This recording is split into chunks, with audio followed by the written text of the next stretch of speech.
Hi, my name is Sushmita. Thank you so much for joining me today on today's live. So today we are going to discuss about a very common factor that I keep hearing from authors around the world. That is, you have published a book. Now what? You have become an author, but nobody is reading my book. Nobody likes the outcome of my book. And how am I going to make my book a successful one? Well, there is a difference between publishing a book and publishing a book right. So there is a very, very big difference in there. Nowadays, there is a big misconception saying that yeah, you can become an author just like that, there is KDP, Amazon, you just convert your Word file into a PDF, upload it to Amazon, and voila, you become an author. Well, my friends, that's not how it works. If you do that, yes, you will probably become an author, but pardon my language, why do you want to become an author of a crappy book? See, when you are an author, when you become an author, you are putting yourself on an authoritative position, right? So when you are putting yourself in that authoritative position and you want people to look at you as an authority, your outcome should speak for itself. Your book should look, feel for itself. It should have that class. It should have that professionalism so that it really portrays itself as a really well done book, which is at par with any book published traditionally. So how is that possible, right?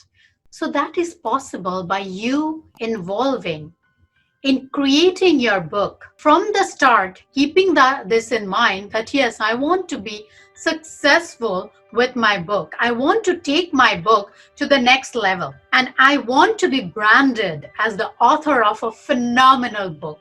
Today I was talking to my authors and we were conversing. We had a book launch a few weeks back. For every book launch that we do, our authors get phenomenal testimonials, phenomenal praise for the book that they have done, that how the book feels. They love to hold their book in their hand. They feel amazed to see the look and feel of the book. When they hold it in their hand, they feel proud of themselves. That is what your book should feel for you. It's not just about the tag of becoming an author. I know nowadays it's a big thing that, yeah, I want to become an author. But let me put it this way. When you are really on the journey to become an author, you need to first ask yourself that why I want to become an author. Is it just because of the tag? Is it just because of the name brand that it comes along? But what next? What next? Why you want to become an author and because people are going to trust you to read your book. They would want to read your book so that they have a positive impact in their life. So bring that, keep that in your mind and give that as a gift to your audience. Your audience, you owe it to them. Trust me on that. So when it comes to doing a book right, a lot of you might be in the journey of writing your content and creating your manuscript. Well, this is the time where you should start about the outcome that, okay, how is my book going to impact my audience positively?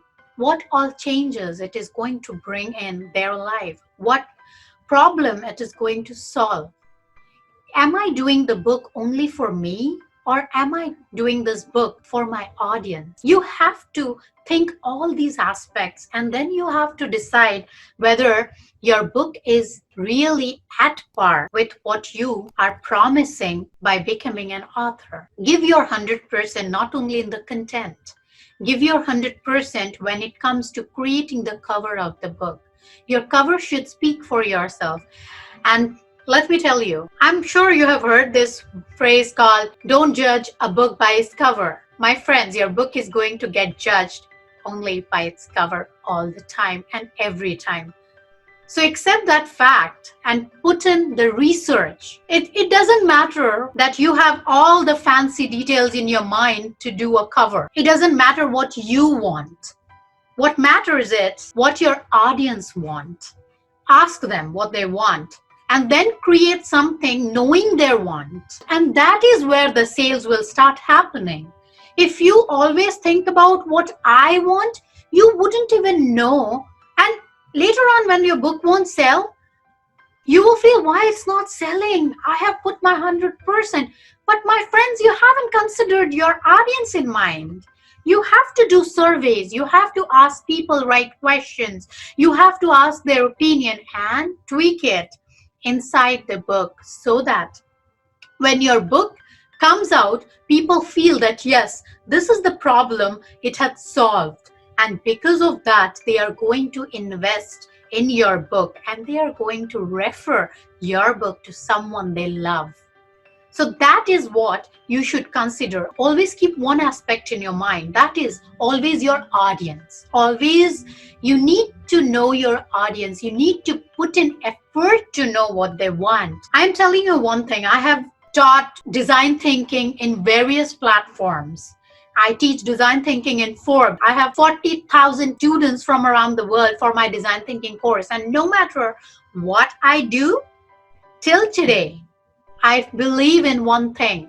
That is the concept of design thinking. You need to know what people want, and knowing what they want will help you include and will help you in the sales of your book. And another thing is, you have to get a good editor and a typesetter so that it is beautifully laid out. I mentioned it 100 times earlier, and I'm going to mention it 1,000 times now.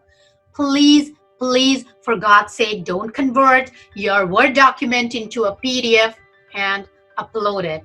Yes, that can be to some extent possible for an ebook, but if you want your physical copy of the book to be done, then have it typesetted and designed and formatted right. There are universal rules that you should follow in the publishing industry. Your book will then only be at par. You have to know about the trim size, which is acceptable.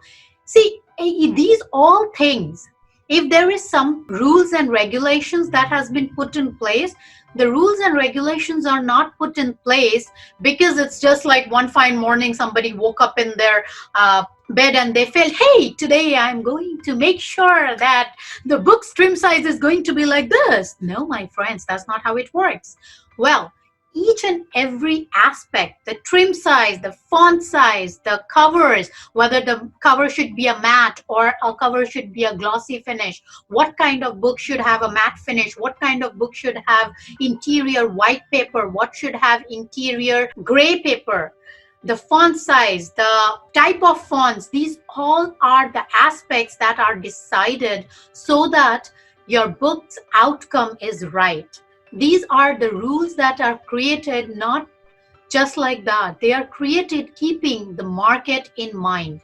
That yes, in this category, in this kind of genre, the matte finish sells more. In this genre, the glossy finish looks better.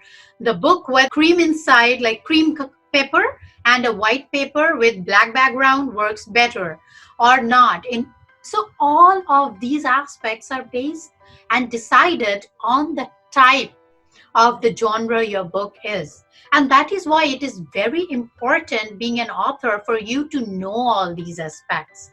It's not only about publishing a book. This is where the publishing of a book, doing it right, comes in picture. You have to, being an author, it's your duty to take informed decision. And you do not take informed decision just like that. You have to keep yourself informed about each and every aspect. So there is a lot of misconception surrounding the publishing industry nowadays. So get informed. There are people who published on Amazon who are super successful. And there are people who could not even sell a single copy of the book. There is only one difference. And that difference is not only the content. Content is definitely there, but that's secondary, my friends. The thing is doing the book right. The book should have the look and feel so that you are proud of becoming an author. So with that, my name is Sushmita, and thank you so much for joining me today. And I will see you with yet another amazing informational session on publishing. very soon. Until then, see you guys. Have a lovely week ahead. Take care. My name is Sushmita, and I will see you very soon.